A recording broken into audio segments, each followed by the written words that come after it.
Saludos de su canal Diana Cuervo PhD. Hoy tenemos un invitado, Juan Carlos Rivillas García, quien es administrador de salud de la Universidad de Antioquia y máster en Economía de la Universidad de Turín y muchos otros estudios. Él actualmente se desempeña como director de investigaciones de Profamilia. Lo invitamos a nuestro canal porque quisimos preguntarle cómo se hizo y cómo fue todo el proceso de una investigación que es importante. ¿Cuál fue la respuesta social a las medidas gubernamentales para contener y mitigar el COVID-19 en la fase temprana en Colombia? E hicieron una encuesta a 3.600 colombianos en las 5 principales ciudades donde había más contagio y en las 5 ciudades donde había menos contagio. En esa encuesta se indagó si había un cambio en la respuesta y en la adopción de medidas de autocuidado dependiendo de la edad de los adultos. Se miró cuál era la respuesta a la salud mental y reproductiva de los colombianos, cuál era el tipo de información y de dónde la obtenían los colombianos y muchos otros temas importantes para tomar política pública. Y finalmente hizo un comparativo con Hong Kong y con Inglaterra, que nos parece que es interesante y que es el punto de partida para que más investigadores puedan aportar para que las decisiones que vienen este año y el año entrante no sean basadas en suposiciones, sino que sean tomadas de estudios científicos con población colombiana. Ya después de esta introducción, vamos a la entrevista con Juan Carlos Rivillas García.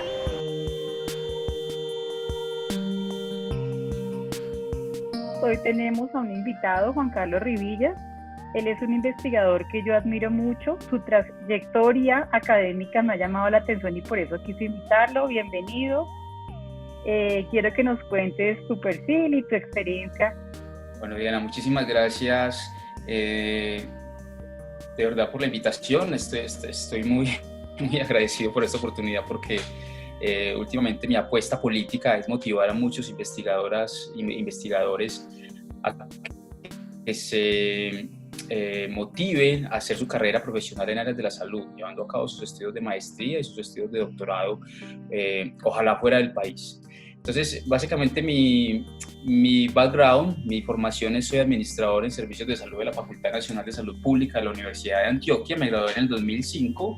En el 2010 fui a hacer mi maestría becado por Erasmus Medical Center en un consorcio que tenía Colombia y Holanda, en donde simplemente elegían 14 jóvenes en Latinoamérica a que fueran a hacer sus estudios de matemáticas, estadística, epidemiología y economía a Europa, y yo escogí una maestría en Turín porque había estudiado en la Universidad Italiana.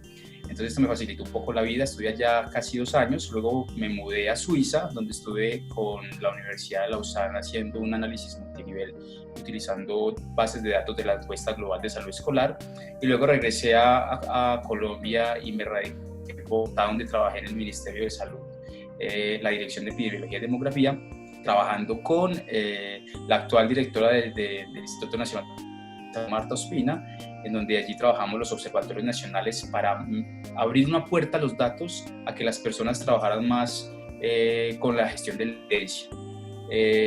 Y luego estuve en el 2016 en Canadá, en donde fui reconocido como uno de los investigadores globales emergentes en temas de financiamiento y salud materna, y estuve allí un día implementando mi propia investigación. Entonces, luego regresé de Canadá y en Bogotá estuve con la Dirección de Medicamentos, donde trabajé con Héctor Castro, trabajando el tema de la universalización de medicamentos de alto costo, y actualmente trabajo como director de investigaciones en Profamilia, donde estoy trabajando salud sexual y reproductiva, reducción de desigualdades en salud, y trabajo mucho en 3 contextos humanitarios, que son migración venezolana, conflicto armado y recientemente COVID-19.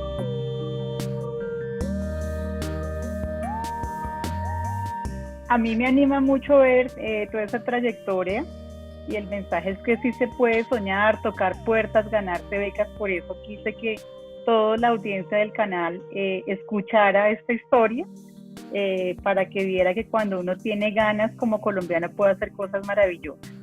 Bueno, tú hiciste un estudio, tienes múltiples estudios, pero por el que te quise convocar hoy era para que nos contaras y explicaras al público en general un estudio que hiciste respecto a cómo los colombianos nos adherimos a las políticas que daba el gobierno nacional. Entonces, yo quería primero que todo preguntarte por qué es importante conocer cómo fue la recepción de los colombianos a las medidas tomadas por el gobierno nacional frente a las medidas de COVID, y quiero que nos cuentes en qué periodo hiciste ese estudio y por qué es importante eso. Claro que sí. Hay una cosa muy importante que lo que está sucediendo ahora con el panorama global de la pandemia, y es que hay mucho interés en implementar investigación y desarrollo para buscar la nueva vacuna, hacer modelos matemáticos para entender cómo el virus se está diseminando en las poblaciones, pero hay una parte esencial que es la investigación social, es decir, cómo las poblaciones están respondiendo tanto a las dos cosas, tanto al virus como a las medidas que están implementando todos los gobiernos y nuestro gobierno para controlar el virus. Profamilia financió esta investigación en donde queríamos capturar el sentimiento público de la gente, es decir, cómo las personas estaban sintiendo y cómo estaba el nivel de adherencia. El nivel de adherencia con respecto a qué? A la reducción de la movilidad, dejar de utilizar el transporte público, dejar de asistir a la oficina, de hacer más teletrabajo si lo podría hacer en casa, dejar de asistir a eventos públicos, también no el aislamiento preventivo obligatorio, y también aquellos que entraban en autoaislamiento antes de que se declararan las medidas. Este estudio es muy importante porque el primero se hizo en Hong Kong y el segundo se hizo en Reino Unido con el Imperial College, y nosotros simplemente tuvimos como la idea de ¿por qué no lo hacemos en Colombia? Hagámoslo en Colombia. Entonces escribimos a los investigadores en el Imperial College, una investigadora que se llama Helen Ward, que es muy famosa, y el mismo día nos respondió y nos mandó el cuestionario. Entonces lo tradujimos, lo validamos y lo aplicamos en Colombia, y eso fue algo muy rápido. Lo que sucedió fue, la pandemia se está moviendo muy rápido, el conocimiento tiene que ser acelerado.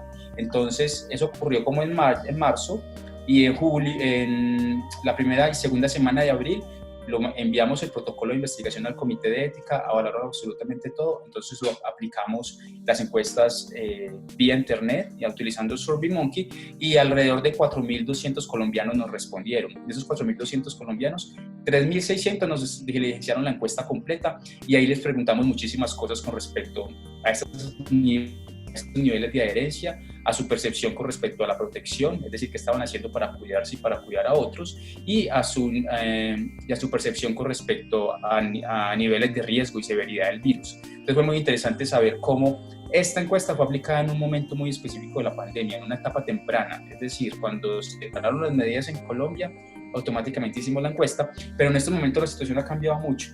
Es importante hacer otra medición para ver qué ha sucedido con esas medidas, si las personas están más relajadas, si las personas realmente han cambiado hábitos, si las personas están contribuyendo más con las medidas. ¿Qué más podría decir de eso? Con respecto al distanciamiento físico, porque social no podemos decirlo porque somos seres humanos que necesitamos interacción, estar conectados con la familia, con los vecinos, con los colegas. Este distanciamiento físico es las únicas medidas, el grupo de medidas que tenemos en este momento, las famosas medidas no farmacológicas, porque como todavía no existe la vacuna, no existen medicamentos, no existen terapias, tenemos que optar por las no farmacológicas, que son ¿cuáles? Quedarnos en casa, lavarnos las manos con frecuencia, usar con determinación el tapabocas, que todavía hay muchos problemas para usar el tapabocas. En estos días escuchaba a una epidemióloga, Zulma Kukunova, en donde este es un problema de comportamiento que nos puede tomar años. Como nos tomó tanto tiempo cruzar el semáforo en verde o ponernos el cinturón de seguridad para viajar en el carro, así va a suceder con el tapabocas. Puede necesitar más tiempo, necesitamos mucha pedagogía para que eso cambie. Entonces básicamente eso fue lo que hicimos en ese estudio, y lo que encontramos ahí fue que habían muy buenos niveles. Los colombianos, esos 3.500 colombianos, redujeron la movilidad por encima de un 85%, dejaron de ir acá al trabajo, hicieron teletrabajo, dejaron de viajar, suspendieron los viajes, dejaron de usar el transporte público, un 78% aumentó el lavado de manos, que también es muy alto, y un 70% evitó el saludo de besos y el saludo de apretón de manos.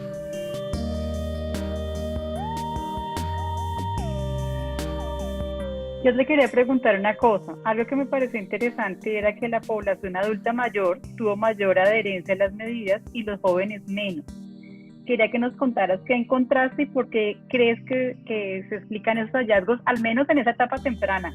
Sí, perfecto. Hay una cosa muy interesante, es que cuando comenzamos a ver los datos de estas medidas que les acabo de decir, las personas mayores de 45 años fueron las más juiciosas atendiendo las medidas del gobierno y todas las otras medidas no farmacológicas.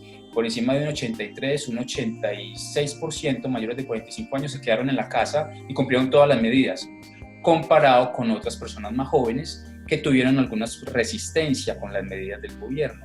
Entonces ahí fue cuando tuvimos la oportunidad de por qué no comenzamos a ver o a identificar esos grupos que se están respondiendo a la pandemia de forma muy diferente.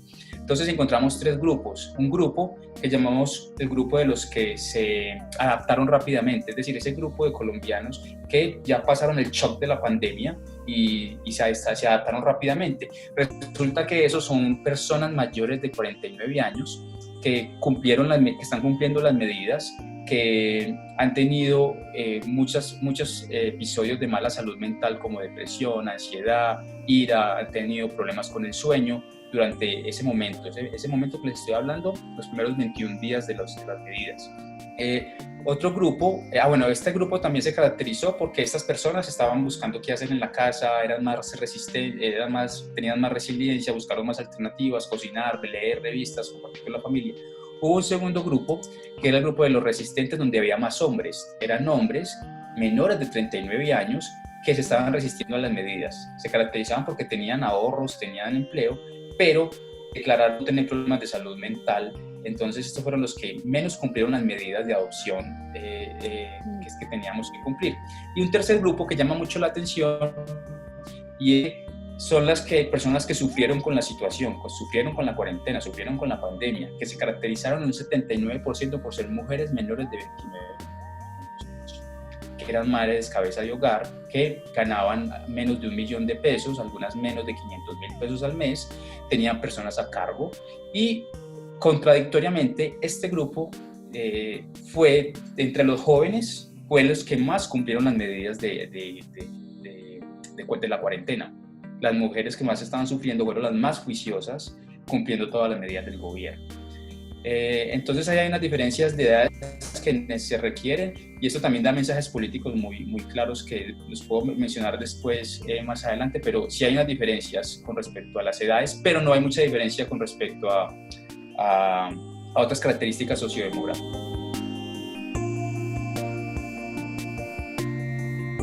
Ahí también encontramos que de acuerdo al ingreso familiar encontraste diferencias.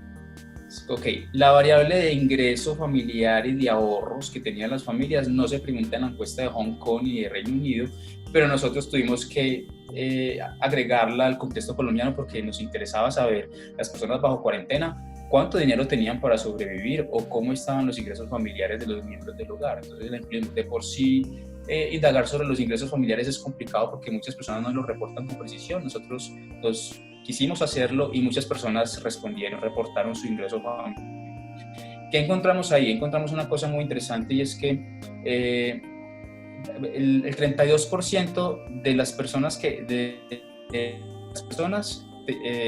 había reportado tener ahorros solamente para vivir en la cuarentena.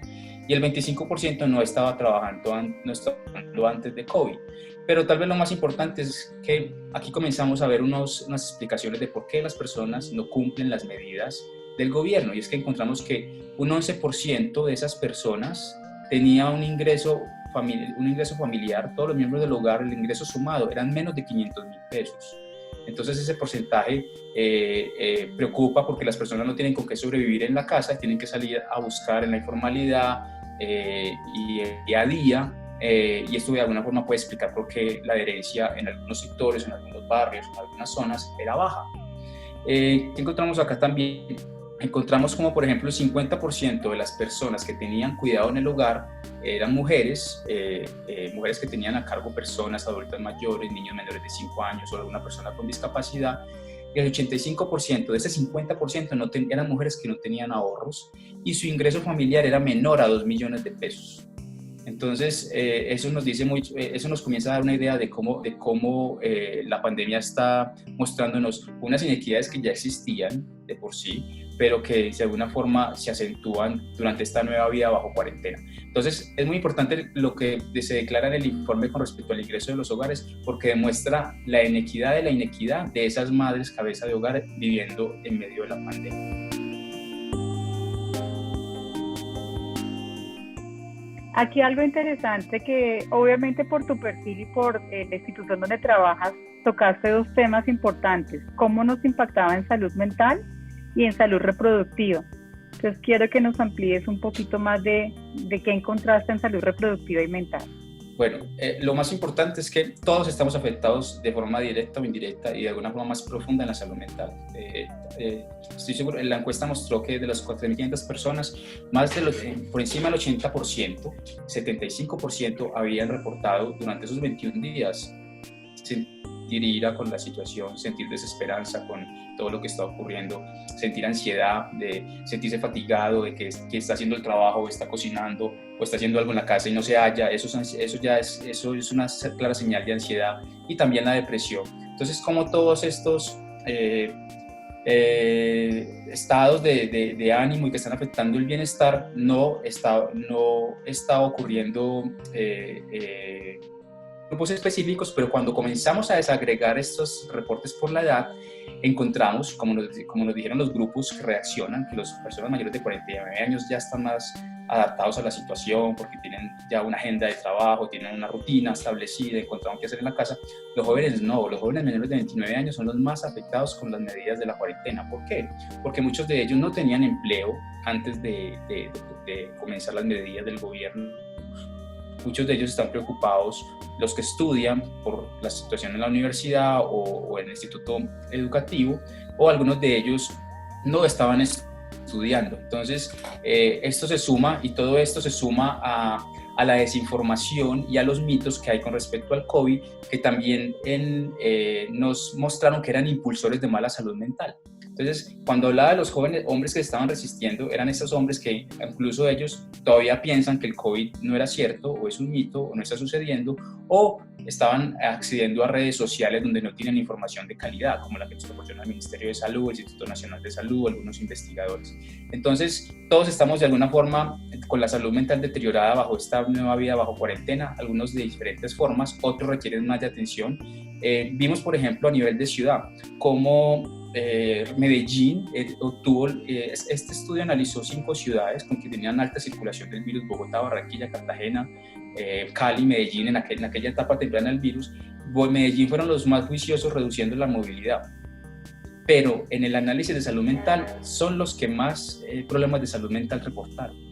En salud reproductiva la cosa es igual de preocupante, porque resulta que se están interrumpiendo. Hay un informe de UNFPA de las Naciones Unidas para las Poblaciones que están reportando que bajo esta vida en cuarentena no accede, alrededor de 47 millones de mujeres y jóvenes en el mundo no van a tener acceso a métodos anticonceptivos. Esto como resultado puede dar lugar a alrededor de 7 millones de embarazos no deseados.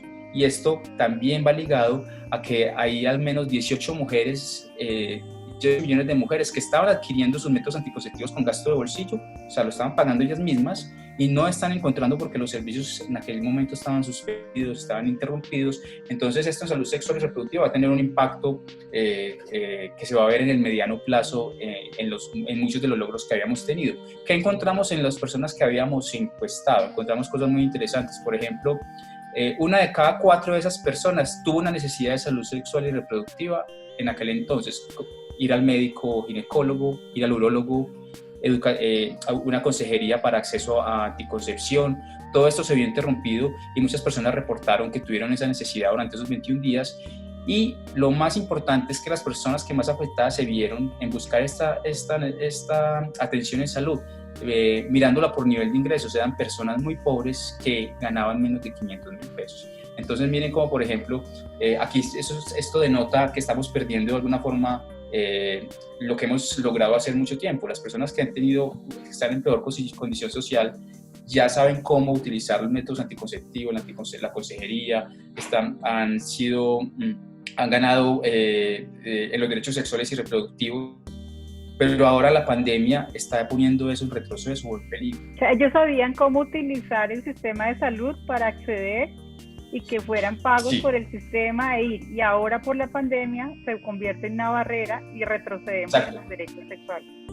Exacto, porque muchas de las razones por las cuales no encontraron esos servicios habilitados durante la pandemia fue porque estaban suspendidos por la pandemia, estaban suspendidos por las cuarentenas, estaban suspendidos por, no había servicios de telemedicina, no había teleconsulta. Entonces, creo que fue un momento de la pandemia donde no planeamos bien los servicios esenciales que no se podían interrumpir.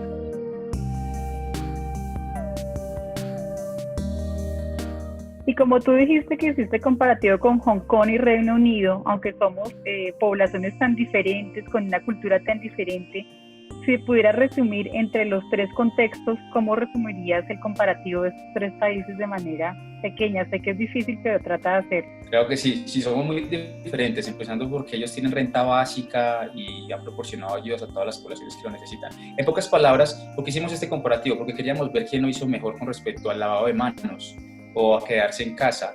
Entonces Hong Kong definitivamente lo hizo mejor que Reino Unido y que Colombia. Pero Colombia lo hizo mejor que Reino Unido en quedarse en casa. Entonces cuando las medidas del gobierno para la cuarentena, fuimos más juiciosos los colombianos comparados con Reino Unido, que eso de alguna forma se ve hoy en día con las estadísticas de mortalidad y de tasa de ocupación de UCIs en Reino Unido. Aquí lo más importante es que hubo una buena apropiación de medidas, pero todavía falta mucho para llegar al 100%. Todavía falta, en los tres países todavía falta mucha conciencia a nivel individual y a nivel de comunitario y a nivel de familias para poder alcanzar niveles de adherencia a esas medidas óptimas. Acá nos dijiste que estamos haciendo bien, aunque a veces no nos lo creamos, porque yo a veces digo que no nos creemos las cosas que hacemos bien. Entonces yo quiero ahora que me digas, como salubrista, como experto investigador, ¿qué podríamos mejorar? ¿Qué crees tú? Y en ese mensaje político que me dices, voy a decir qué sería en mi concepto lo que debemos mejorar. ¿Qué dirías si tú fueras el ministro de Salud? Hay gente que lo está haciendo muy bien en el gobierno, los investigadores que están aportando. Desde mi perspectiva, también como salubrista, yo pienso que no debemos de reducir toda la responsabilidad a nivel individual. Esto también requiere de actitud colectiva, de comportamientos colectivos. Entonces insisto mucho en el ejemplo del tapabocas. Todavía necesitamos mucha pedagogía para que el tapabocas se use bien. Hay gente que no lo sabe usarlo bien, con determinación, con pedagogía, en las comunidades más pobres y vulnerables, como los asentamientos de los migrantes venezolanos o de comunidades muy pobres colombianas, que este tapabocas esté disponible. Insisto mucho en que a nivel del hogar se enseña a todos los miembros a tener ese protocolo de bioseguridad, especialmente donde haya adultos mayores y donde haya jóvenes que tengan que salir a trabajar diariamente, que esto quiere decir de alguna forma que el riesgo está trasladando a casa. Entonces hay mucho que hacer. Hemos adoptado medidas, bien, lavado de manos, pero nos falta hacerlo con mucha determinación. Es decir, en la calle que todas las personas deberían de tener tapabocas, en el hogar todas las personas de estar en capacidad de cuidarse los unos a los otros, de explicarle a los vecinos, de explicarle a la gente del barrio, de la cuadra, cómo se hace si no lo saben, porque mucha de la información no está llegando y debe llegar. Entonces yo pienso que, por un lado, a nivel comunitario podemos hacer eso, también es individual, pero también es a nivel comunitario, enseñarle a la gente pedagogía a nivel de atención primaria en salud, y a nivel de los investigadores, tenemos un reto y una responsabilidad moral de investigar los errores y los aciertos de esta respuesta. ¿Por qué? Porque esta no va a ser la única pandemia, esto no puede ser el único brote, pueden venir amenazas en el futuro y tenemos que contribuir con la resiliencia del sistema de salud. Y un mensaje para todos los colombianos, la gente de Canadá, de Italia, para todo el mundo, porque tú eres un ciudadano del mundo, que les quisieras decir como último mensaje. Diana, tal vez lo más importante es contribuir con las 3C, no olviden las 3C, evitar los espacios cerrados con poca ventilación, evitar los lugares concurridos con mucha gente y evitar contactos cercanos con conversación sin distanciamiento. Esas 3C son clave para que se reduzcamos la velocidad de transmisión que tenemos actualmente en el país. Y mucha actitud para cambiar hábitos, es decir, poner de nuestra parte, cuidarnos a los unos y cuidarnos a nosotros mismos, a nuestra familia, y cuidar también a los otros. No olviden el uso del tapabocas con mucha responsabilidad. Muchísimas gracias, te agradezco por haber estado en el canal Diana Cuervo PhD. Te deseo muchos éxitos, estaremos atentos todos los colombianos a las nuevas investigaciones, porque como dije, esto era el inicio, los primeros 21 días. ¿Cuál es el nuevo proyecto? ¿Tienes en manos un nuevo proyecto de otra etapa de la pandemia que nos des esa chiva de qué vas a investigar? Sí, dentro de 15 días vamos a publicar una investigación nueva que es cómo los jóvenes y los adolescentes colombianos están lidiando con la pandemia, pero de forma positiva. Es decir, vamos a publicar historias positivas de los jóvenes, cómo están usando los servicios, cómo están adoptando prácticas resilientes que nos pueden dar ejemplo de adherencia a estas medidas durante la pandemia. Qué chévere. ¿Dónde te pudieran contactar? ¿La gente en qué página web? ¿Qué sitio web les recomiendas para contactarte, para poder leer lo que tú investigas? Investigaciones están disponibles en www.profamilia.org, ahí pueden encontrar todos, o pueden googlear Profamilia Investigaciones y automáticamente encuentran absolutamente todo para que lo chequeen con calma, con tiempo. Allá están los informes largos, informes completos. Aquellos que no tengan tiempo de leerse los informes de resultados extensos, tenemos policy brief, tenemos artículos, todo está allí publicado. Muchísimas gracias por tu tiempo, fue un placer tenerte y que tengas muy buen día.